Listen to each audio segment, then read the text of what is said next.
நாய் வளர்க்க தெரியாதவங்க நாய் வாங்கி வளர்க்காதீங்க.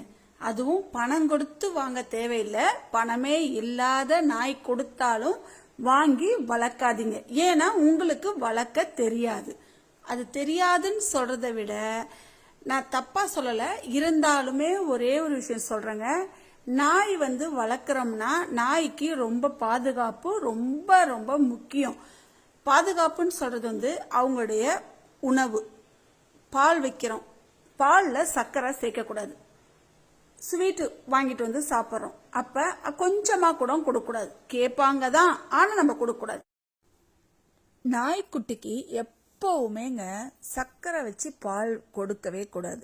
அதே மாதிரி இனிப்பாக இருக்கிற ஸ்வீட் எதுவுமே, அதாவது பால்கோவா, பாதுஷா, ஜாங்கிரி இதெல்லாம் கொடுக்கக்கூடாது. முக்கியமாக தீபாவளி முடிஞ்சது இல்லையா, அப்போ முறுக்கு கண்டிப்பாக கொடுக்கக்கூடாது. அதே மாதிரி அதிரசம், தோமாசு இதெல்லாம் கொடுக்கக்கூடாது. முக்கியமாக தீபாவளிக்கு 3 பொருள்: முறுக்கு, அதிரசம், தோமாசு. இது நம்ம சுடுவோம். அப்போ அது எதுவுமே கொடுக்கக்கூடாதுங்க. அதே மாதிரி நாய் வளர்க்குறோம்னா இந்த மண்ணெல்லாம் இருக்கும்ல, நம்ம கிராமத்தில் நம்ம எப்போவுமே முன்னாடி இருந்த காலத்தில், இப்போ நாங்களுமே முன்னாடி மண் இருந்த வீட்டில் இருந்தோம். இப்போ மண் இல்லை, ஆனால் மண் இருக்கிற வீட்டில் இப்பயும் நாய் வளர்க்குறாங்க. இப்போ எங்கள் குட்டிங்களுமே கேட்குறாங்க. அப்போ நான் கொடுக்கும் போது அந்த மண் இருக்க வீட்டில் கொடுத்தா மண்ணெல்லாம் சாப்பிட்டா என்ன ஆகும்? அப்போ நம்ம வீட்டுக்குள்ளே வச்சு வளர்க்கணுங்க. கட்டியே போடாத, அதுங்கக்கிட்ட குழந்தைங்க மாதிரி பேசிக்கிட்டே சமைச்சிக்கிட்டே போனால் ஒன்றுமே ஆகாதுங்க. குட்டிங்க அருமையாக வளரும். என்ன நம்மளை எல்லாரும் என்ன சொல்லுவாங்கன்னா, நான் நாயை பற்றி பேசினேன்னா, என்ன ஏன் நாயை பற்றி பேசுகிற, உனக்கு என்ன அப்படின்னு கேட்பாங்க. நான் என்ன சொல்கிறேன்னா, நம்ம வீட்டில் வளர்ந்துடுச்சு, மனசு வரல, கொண்டு வெளியில் கொடுக்க நல்லா வளங்க. நல்லா வளர்த்து ஆண் நாய் தான், ஆண் நாய்க்குட்டி தான் நம்ம வீட்டில் இருக்குது. பொன்னாயாக இருந்தால் கூட யாருமே வாங்க மாட்டாங்கங்க. இப்போ பார்த்தீங்கன்னா பொன்னாயி ஏன் வாங்க மாட்டாங்கன்னா, அதுங்க குட்டி போடுங்கல்ல, அதுக்காக. இப்போ ஆண் நாய்னா நிறைய விஷயம் இருக்கு, நம்ம இது சொல்றதுக்கு இல்லை. இப்போதைக்கு என்னன்னா ஆண் நாயோ பொன்னாயோ, ஆனால் ஒழுங்கா வளங்க அப்படின்றதான் இப்போ இந்த வீடியோவில் நான் பேச போகிறேன். எங்கள் சில்கிமா அழகாக கிச்சனில் உட்காந்துருக்காங்க. இன்னொன்னுங்க, இன்னும் கொஞ்ச நாள் ஆனிச்சுன்னா இந்த 3 குட்டியுமே கொடுக்க எனக்கு மனசு வராது, கண்டிப்பா வராதுங்க. ஆனா அதுக்குள்ள இவங்களை எங்கேயாவது யார்கிட்டயாவது வளர்க்குறவங்க கிட்ட கண்டிப்பா கொடுத்துடணும். இந்த நாய்க்குட்டிங்க கடிக்காதுங்க. எல்லாரும் கேட்குறாங்க, அதாவது வாங்கணும்னு நினைக்கிறவங்க, இந்த குட்டி கடிச்சிருமா, எங்க வீட்டில் குழந்தைங்க இருக்கு, எனக்கு பயமா இருக்கு அப்படின்னு சொல்றாங்க. நான் என்ன சொல்றேன்னா, இந்த நாய்க்குட்டி கடிக்காதுங்க, ஒண்ணுமே பண்ணாது. ஆனா உங்க வீட்டுக்குள்ளேயே வச்சு வளங்க, வெளியில மண்ணுல விடாதீங்க. உங்க வீட்டுல எத்தனை குழந்தை இருந்தாலும் அந்த குழந்தைங்க கூட இந்த நாய்க்குட்டி நல்லா விளையாடும். நல்லா ஒரு 3 வாரம் கழிச்சு கூட குளிக்க ஊத்துங்க. வாரம் வாரம் குளிக்க ஊத்துன்னு அவசியம் இல்லை. அப்படியே இல்லையா 2 மாசம் கழிச்சு குளிக்க ஊத்துங்க, ஒண்ணுமே பிரச்சனை இல்லைங்க. ஆனா அது ஒண்ணுமே பண்ணாதுங்க, கடிக்கவே கடிக்காது. நாய் எப்படி கடிக்கும்? வளர்க்குற நாய் எனக்கு தெரியலங்க. எங்க வீட்டில் நான் இது வரைக்கும் 3 வருஷம் ஆகுதுங்க. எனக்கும் பயம். 3 வருஷத்துக்கு முன்னாடி நானுமே நாயை பார்த்தா பயப்படுவேன். இருந்தாலும் எங்க வீட்டில் 3 வருஷமா எங்க வீட்டில் நாய் வளர்ந்துகிட்டு இருக்கு. நாயின்னு சொல்றதா எங்க ஓரிய குட்டியை என்ன சொல்றதுல, அவ கடிக்கவே மாட்டாங்க, சும்மா குலைப்பா, கொஞ்சுவா, அவ்வளவுதான். கடிக்கிற பழக்கன்றது எங்க குட்டிக்கிட்ட கிடையாது. ஆனா நாய் கடிக்குமா, பயமா இருக்கு, குழந்தை இருக்கு அப்படின்னு சொல்றாங்க. நான் என்ன சொல்றேன், நம்மளுக்கு நாயை விட குழந்தை ரொம்ப முக்கியங்க. பார்த்துதான் செய்யணும். ஆனா குழந்தைங்க நாய்க்குட்டி கூட நல்லா விளையாடுவாங்க. கைய வாயில வைக்க விடாதீங்க. நாயை நல்லா மிரட்டி வளங்க. அப்படி வளர்த்தீங்கன்னா நாய்க்குட்டி உங்க குழந்தைங்களோட ரொம்ப பாசமா வளரும். எனக்கு தெரிஞ்சு சொல்றேன். எப்படியோங்க, ஏதோ எங்க வீட்டில் 3 வருஷமா ஒரு குட்டி நல்லா அழகா வளர்ந்துட்டு இருக்கா. அத மாதிரி குட்டியும் 2வது தடவை குட்டி போட்டிருக்கா. முதல்ல போட்ட குட்டியெல்லாம் அங்கங்கே கொடுத்தாச்சு. ஆனால் இந்த தடவை வந்து குட்டியெல்லாம் நல்லா வளர்ந்து நாங்கள் கொடுக்கணும்னு ஆசைப்பட்றோங்க. போன தடவை ரொம்ப பயம் எங்களுக்கு, இந்த குட்டிலாம் யாராவது வாங்குவாங்களா, என்ன பண்ணுறது அப்படின்றதுன்னா கொஞ்சம் பயம். ஆனால் இந்த தடவை அதுக்கெல்லாம் இடம் கிடையாதுங்க. நல்லா வளர்த்து கொடுக்கணும். அப்படி இல்லை வளர்த்து எங்கேயாவது நம்ம விட்டுலாம், அதை பற்றி ஒன்றும் பிரச்சனை இல்லை. நல்லா வளர்கிற இடத்துல பிள்ளைங்களை எங்கேயாவது கொடுத்துடணும்னு சொல்லி நான் நல்லா வளர்த்து கொடுக்கணும்னு ஆசைப்பட்டிருக்கேன். இன்னொன்று, குட்டிங்களுக்கு எல்லாருக்குமே ஊசி ரொம்ப முக்கியமாக போடணுங்க. எப்படின்னா அதுங்களுக்கு வந்து கொஞ்சமாக உடம்புல சத்து குறைவாக இருக்குது. இது என்னன்னு தெரியல. நான் வந்து டாக்டர்கிட்ட தூக்கிட்டு போகலான்னு இருக்கேன். பார்க்கலாம் இன்னும் 2-3 நாளையில். நீங்கள் நாய் வளர்த்திங்கன்னா நல்ல ஒரு உணவாக கொடுங்க. சில நாய்ங்களுக்கு பால் ஒத்துக்காது அப்படின்னு சொல்கிறாங்க. எனக்கு புரியல. ஏன்னா எங்கள் குட்டிங்களுக்கு பால்னா ரொம்ப உயிர். நான் பால் தாங்க வந்து காய்ச்சி காய்ச்சி கொடுப்பேன். அந்த மாதிரி சாப்பாடு இனிமேல்ட்டு கொஞ்சம் கொஞ்சம் நல்ல ஒரு மீன் குழம்பு கொடுக்கணும், முட்டை வச்சு கொடுக்கணும் ரொம்ப ஆசையாக இருக்குது. ஆனால் பயமாக இருக்குங்க. ஏதாவது ஒரு வியாதி வந்துருமா, இல்லை இதுங்களுக்கு ஏதாவது ஒரு பிரச்சனை வந்துருமான்னு ரொம்ப பயமாக இருக்குது. ஏது எப்படியோ எங்கள் வீட்டில் பார்த்தீங்கன்னா கீரை குழம்புங்க, முருங்கைக்கீரை குழம்பு வச்சோம். இன்னைக்கு முட்டை 4 முட்டை உடைச்சி அந்த கீரை குழம்புல ஊற்றி, அதை மாதிரி குட்டிங்களுக்கு 2 முட்டை, அதாவது பெரிய குட்டிக்கு அவங்க அம்மாவுக்கு, குட்டியோடைய அம்மாவுக்கு வந்து 2 முட்டை ஊற்றி சோறு பிசைஞ்சு கொடுத்தாச்சு.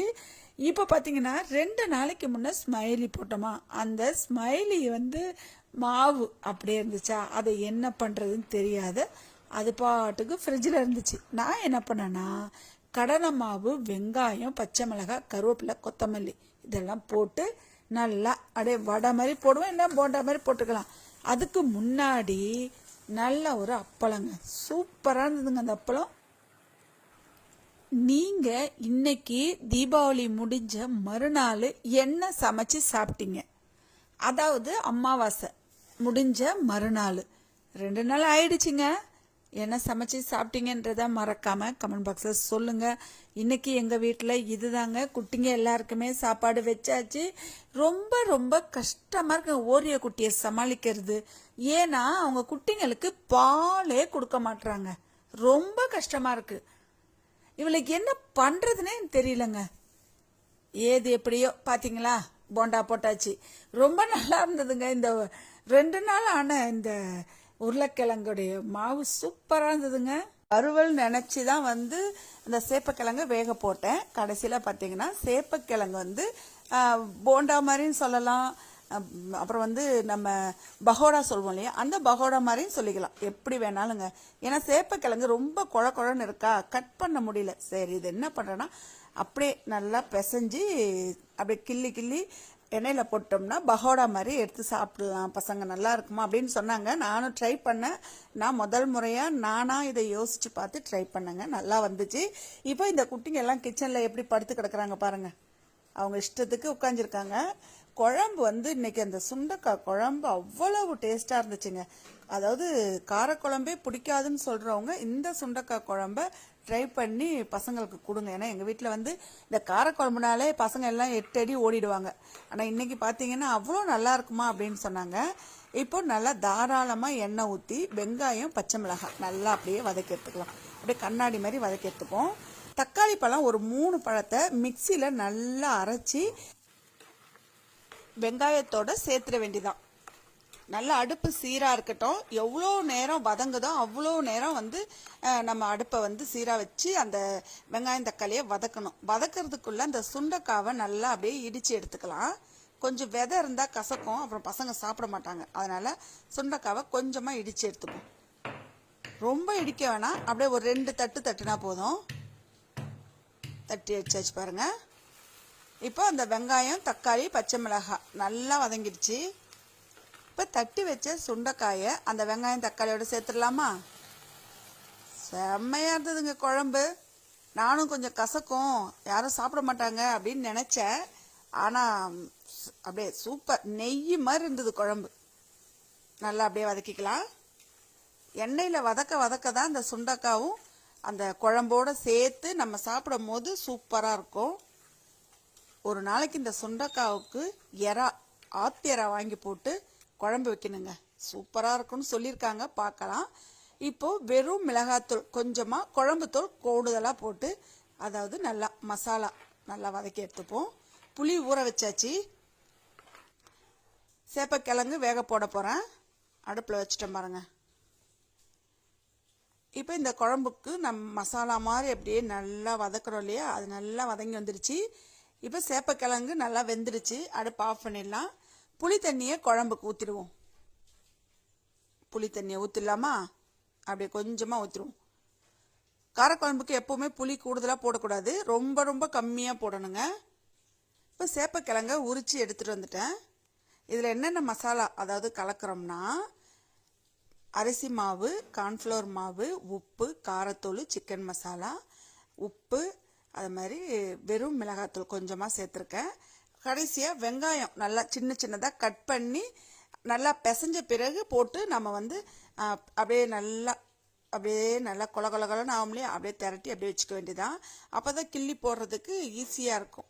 அதனால் அப்புறம் முக்கியமாக வந்து நானாக வந்து ட்ரை பண்ணது கடலை மாவு கொஞ்சமாக போட்டிருக்கேன்.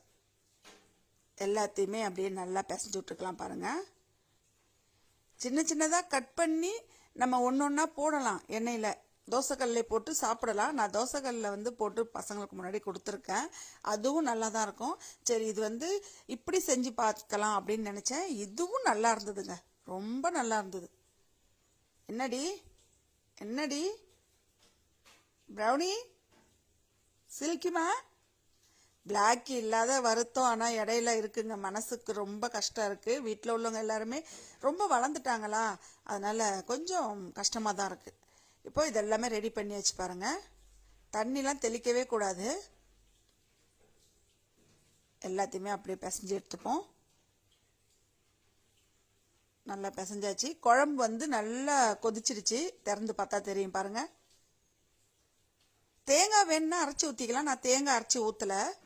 தேங்காய் அரைச்சி ஊற்றாதவே குழம்பு அவ்வளோ ஒரு தேன் மாதிரி இருந்துச்சு, நல்லா இருந்துச்சு. சாப்பாடு அடுப்பில் வச்சாச்சு. நல்லா பிசைஞ்சாச்சு. வெங்காயத்தையும் போட்டாச்சு பாருங்கள், சின்ன சின்னதாக கட் பண்ணி. வானல் ரெடியாக இருக்குது. எண்ணெய் ஊற்றி அப்படியே கொஞ்சம் கொஞ்சமாக கிள்ளி போட வேண்டியதான். பகோடா மாதிரி போட்டுக்கலாம், போண்டா மாதிரியும் போட்டுக்கலாம். நான் எவ்வளோ நேரம் சின்ன சின்னதாக போடுறது அப்படின்ற மாதிரி நான் கொஞ்சமாக சின்ன சின்னதாக போட்டேன். கொஞ்சம் நேரம் ஆகும், என்ன பண்ணிவிட்டேன், போண்டா மாதிரி கொஞ்சம் பெருசாக போட்டேங்க. இப்போ பார்த்தீங்கன்னா நான் ரொம்ப சின்ன சின்னதாக போட்டிருக்கேன் பாருங்கள்.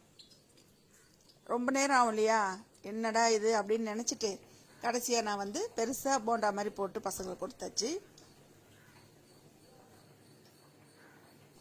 சேப்பக்கிழங்கு பிடிக்காதவங்க இதே மாதிரி செஞ்சு சாப்பிடுங்க. ஏன்னா கொஞ்சம் குழகுழப்பாக இருக்குன்னு சொல்லிட்டு ஒரு சிலர் சாப்பிட மாட்டாங்க இல்லையா, அவங்கெல்லாம் இதே மாதிரி செஞ்சு சாப்பிட்டீங்கன்னா வீட்டில் வந்து பசங்க விரும்பி சாப்பிடுவாங்க. நீங்களும் வந்து அது வந்து ஸ்நாக்ஸ் மாதிரியும் கொடுக்கலாம். இப்போ எல்லாத்தையுமே போட்டாச்சு. கடைசியாக இருந்த மாவெல்லாம் நல்லா பெருசாக போட்டாச்சு. திருப்பி போட்டுக்கலாம்.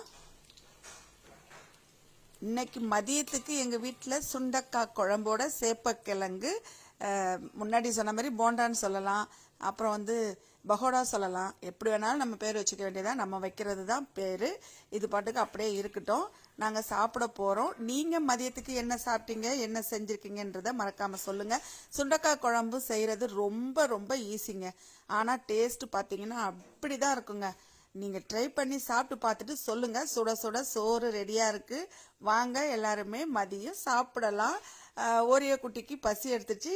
அதை விட அவங்க குட்டிங்க எல்லாருக்கும் ரொம்ப பசி எடுத்துடுச்சு. அவங்க எல்லாருமே வந்து கிச்சனில் படுத்துக்கிட்டு நம்மளை வந்து எனக்கு சோறு போடுங்க அப்படின்னு சொல்கிற மாதிரி அவங்களுடைய மைண்ட் வாய்ஸ் எனக்கு கேட்குது. ஆனால் இன்றைக்கி பார்த்தீங்கன்னா அவங்களுக்கு எப்பவும் போல் தயிர் சாதம் தாங்க கொடுக்கலான்னு இருக்கேன். கேரட், உருளைக்கிழங்கு, கோஸு முக்கியமாக போட்டிருக்கேன்.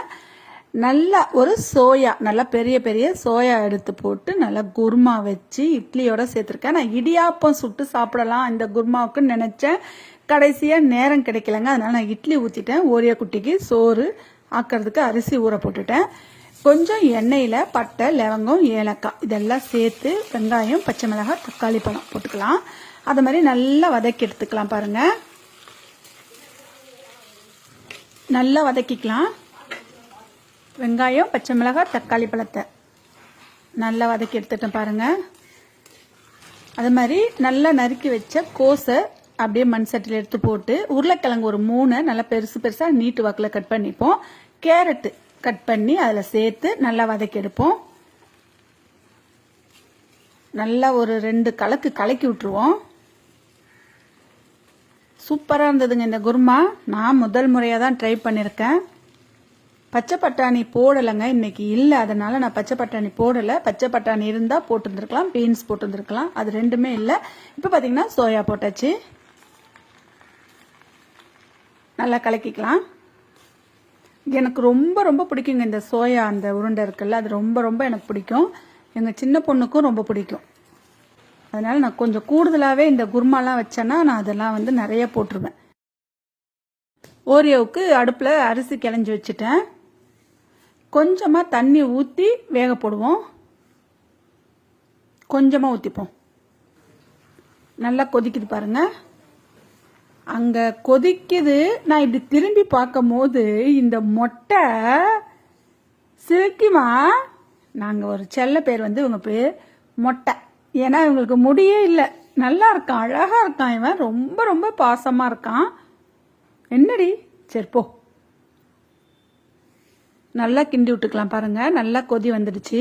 காலையில் இட்லிக்கு இந்த குருமா வைக்க லேட் ஆகுதுன்னு சொல்லிட்டு எங்கள் வீட்டில் எல்லாரும் என்ன பண்ணியிருக்காங்கன்னா பிரெட் ரோஸ்ட் போட்டு கேட்டாங்களா. சரி, அவங்களுக்காக முட்டை உடச்சி ஊற்றி பிரெட் ரோஸ்ட் போட்டு கொடுத்துட்டேன். ஏன்னா டைம் ஆகுமா, இந்த நான் குருமா வைக்கிறதுக்கு நேரம் ஆகிடும், அதனால் நீங்கள் பொறுமையாக செய்யுங்க, எங்களுக்கு இதை மட்டும் கொடுங்க அப்படின்னு சொல்லி கேட்டாங்களா. சரி போங்க அப்படின்னு சொல்லி அதை எல்லாருக்கும் கொஞ்சம் செஞ்சு கொடுத்தாச்சு. மண் சட்டியில் கொஞ்சம் எண்ணெய் ஊற்றி கடலைப்பருப்பு, உளுத்தம்பருப்பு, அது கூட கொஞ்சம் மிளகு, பட்டை, காஞ்ச மிளகாய், முக்கியமாக முந்திரி பயிறு, இது எல்லாத்தையும் நல்லா வறுத்து எடுத்துக்கலாம். வறுக்கும் போதே அந்த முந்திரி பயிரோட வாசனை இருக்கு பாருங்க. குருமாவுக்கு அரைச்சி ஊற்றுறதை விட அப்படியே எடுத்து சாப்பிட்டுடலான்னு தோணுது. நல்லா செம்மையாக வாசனை அடிக்குதுங்க. நல்லா வறுத்து எடுத்துட்டேன் பாருங்க. இதை அப்படியே மிக்ஸி ஜாரில் எடுத்துக்கலாம். எல்லாத்தையுமே அப்படியே எண்ணெய் வடிகட்டி எடுத்துருவோம். நான் என்ன நினச்சேன்னா தாளித்து ஊற்றலான்னு பார்த்தேன். ஆனால் சரி, எண்ணெய் நிறைய சேர்த்துக்க கூடாது இல்லையா, அதனால் நான் தாளிக்கல. இந்த எண்ணெயை வந்து அப்படியே ஊற்றி தனியாக எடுத்து வச்சுட்டேன்.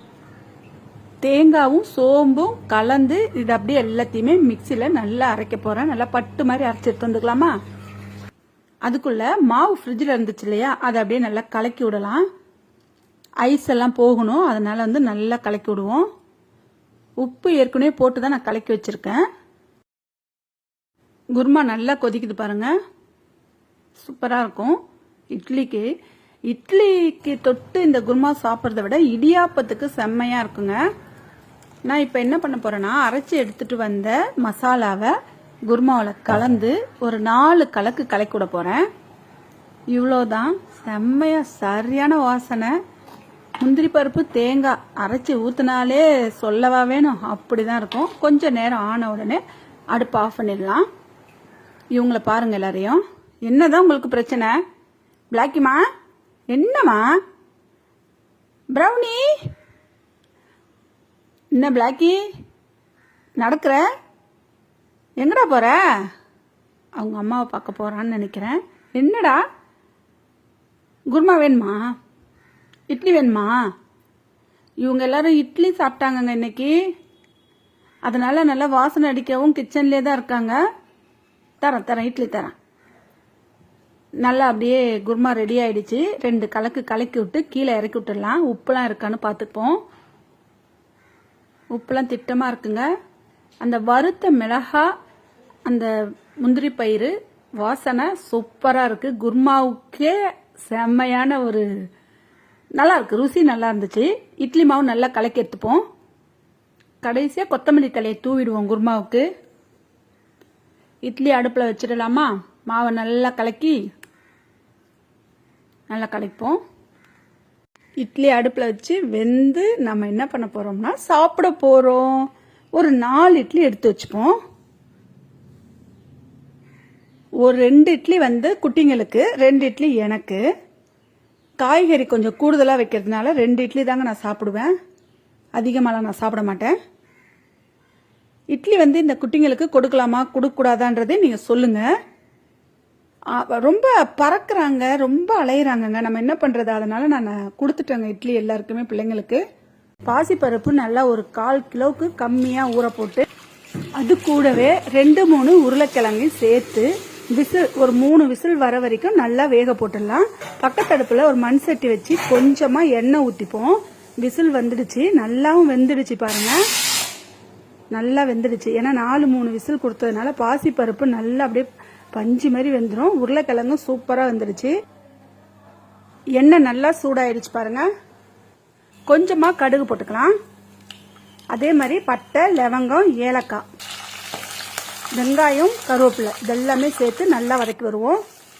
ஓரிய குட்டி பக்கத்துல உட்காந்துட்டு கிச்சன்ல என்ன சொல்றானா, என்னம்மா காலையிலேயே நீங்க சாம்பார் வைக்கிறீங்களா அப்படின்ற மாதிரி எனக்கு மைண்ட் வாய்ஸ் கேக்குது. அவ சொல்றது, ஆமாண்டி சாம்பார் தான் வைக்கிறேன், மதியத்துக்கு உனக்கு ஏதாவது வேற கறி வாங்கிட்டு போடுவேன் அப்படின்னு சொன்னாங்க. கறி நேற்று எடுத்ததே கொஞ்சம் ஃப்ரிட்ஜில் இருக்குது, அதுதான் அவளுக்கு இன்னைக்கு கொடுத்தேன். இப்போ தக்காளி பழம் நல்லா சின்ன சின்னதாக நறுக்கி அதையும் அந்த வெங்காயத்தோட சேர்த்து நல்லா வதக்கி எடுத்துக்கலாம். வெங்காயம் தக்காளி நல்லா வதங்கிட்டு இருக்கட்டும்.